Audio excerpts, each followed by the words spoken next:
Scorpio, hi! Welcome to Miss the Queen PH at ito ang inyong weekly reading for September 23 to 29, 2024. If you are interested in private readings, meron tayong link sa description at sa pinned comment. Pakicheck nyo na lang information kung paano mag-book for a private reading. Okay, so Scorpio, meron tayong full moon in Pisces ngayong araw na to. So, isa siyang partial lunar eclipse. So, isingit na lang natin dito sa reading na to.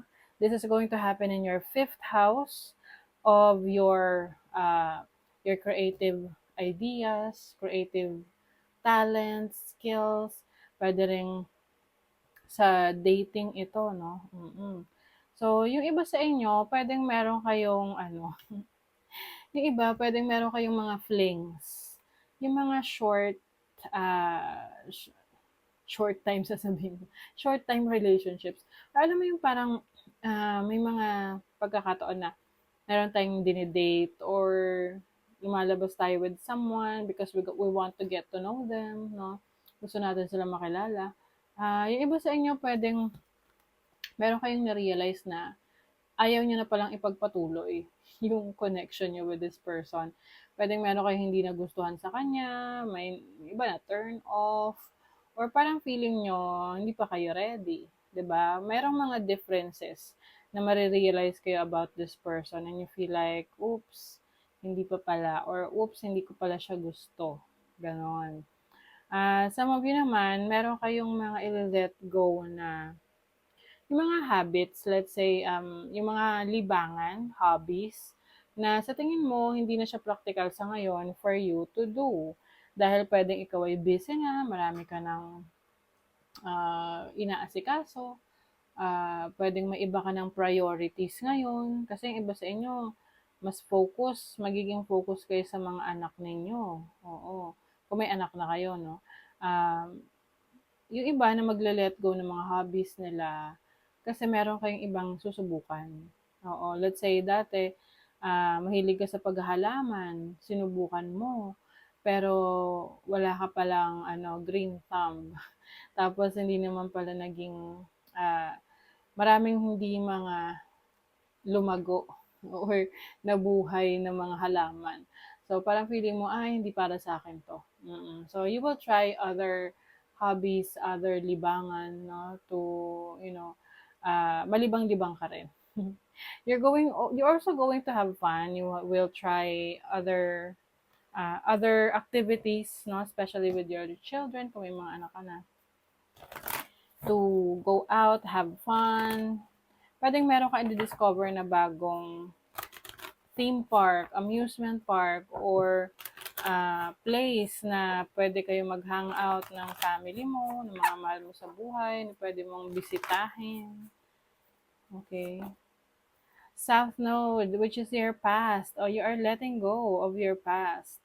Maari ring merong magbabalik na interest sa past na, let's say, naging interesado ka dati sa painting. So ngayon, bumabalik ulit yung interest mo sa pagpe-painting. You also have, Jupiter, abundance. This is having the things that you need. Yung mga pangangailangan mo, this will be provided para sa'yo. Abundance in resources. Okay? So some of you, yung inyong pinagkakakitaan may kinalaman sa pagiging creative ninyo. Oo, nasa creative arts kayo, or any career or source of income na nagagamit niyo yung pagiging malikhain ninyo. Also have energy ng Aries, which is to take action. I feel like meron ka mga bagong susubukan this week na interest mo na hindi ka magpapatumpik-tumpik na gagawin mo talaga. Ito yung hindi mo na siya masyadong pag-iisipan kasi alam mo sa sarili mo na magiging committed ka dito. Gagawin mo talaga. Okay, let's see what else. You have the Four of Swords. Some of you, maaring magpe-pay attention kayo sa inyong pagtulog. Oo. Yung iba kasi kulang sa tulog. So ngayong week na to babawi kayo sa tulog. Parang meron kayo abundance of time. This is also healing from your past trauma, past situation. You are trying to move on. Judgment. Judgment is rebirth. This is a brand new you. Meron ka nili-let go. I think, yeah, itong South Node na to, you are letting go of your past. Anything na hindi na nakakatulong sa pag-unlad mo, sa improvement mo, sa growth mo, you are releasing that.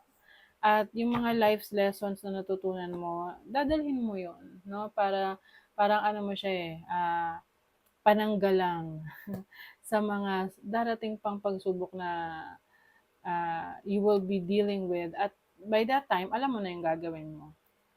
You also have the King of Cups. This is bringing compassion, love sa situation. I also see that you are loving yourself more. Mas pinapangalagaan mo ngayon yung sarili mo, yung mental health mo. You also value the people na nagmamahal sa'yo, mga taong nakasuporta sa'yo, nakapaligid sa'yo, na alam mong totoo yung concern nila sa'yo. You are also going to be more expressive of your feelings. You have the Seven of Pentacles. This is patience. Patiently waiting for fruition. So, kung ano man yung mga nasimulan mo, kumbaga technically parang tinanim mo yan, no? Ay nakikita mo na yung pagtubo niya. Pero hindi mo pa siya pwedeng kunin kasi hindi pa siya hinog. So, nandun ka na sa point na konting hintay-hintay na lang kasi malapit na yung anihan. Makukuha mo na yung resulta ng pinaghirapan mo. Money, career, finances. Ace of Wands. Meron kang i-discover na bagong trabaho, career, business. Pwede itong abroad or it requires a lot of travel. Pwedeng may training ka, ipapadala ka sa ibang lugar para mag-train. You have the Nine of Swords.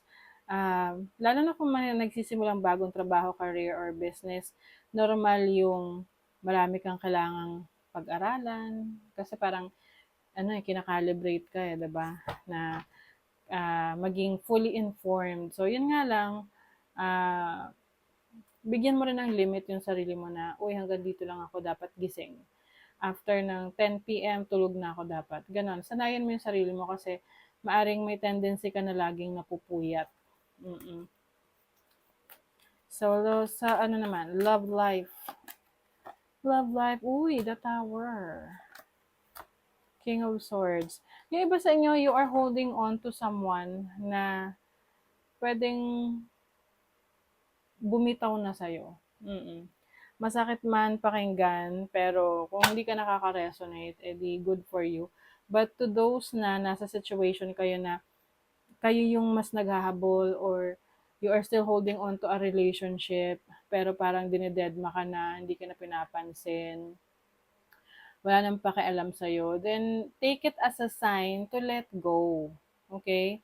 Let that go. Lalo na yung sinabi ko sa inyo na yung iba meron kayong nakaka-date or kinikilalang tao na may potential romantic connection, pero eventually na-realize mo na, ito palang taong to hindi ka kayang ipaglaban, hindi pala niya kayang panindigan yung mga sinasabi niya. So, take it as a sign na hindi magiging successful yung connection na to eventually, at least habang maaga, no? Mahirap ipilit yung mga bagay na hindi naman talaga mangyayari for you, okay? Also, the Lady, maaaring ito, energy mo to. Let's see what else. Stork. This is signals of change, progress, healing pain, diba? Healing pain drawn from the past. Yung iba sa inyo talaga merong painful experience in the past. I think this is your energy na mas magta-try kayo na to have fun, to enjoy what you have right now. Or to spend more time with your children kung may mga anak na kayo. Hold your vision, fixed moon. So, kung ano man daw ang inyong vision, yung dreams ninyo para sa future ninyo, panghawakan mo yan. At kung talagang gusto mo yan na mangyari, just work on it because it will happen. Okay? Think it through. Some of you, meron kayong decision making na kailangan pag-isipang maigi. Oo. Malalaman mo naman yan kung talagang decided ka na. Kung ano yung pipiliin mo. Okay? So, that is your reading, Scorpio. Thank you so much. Bye.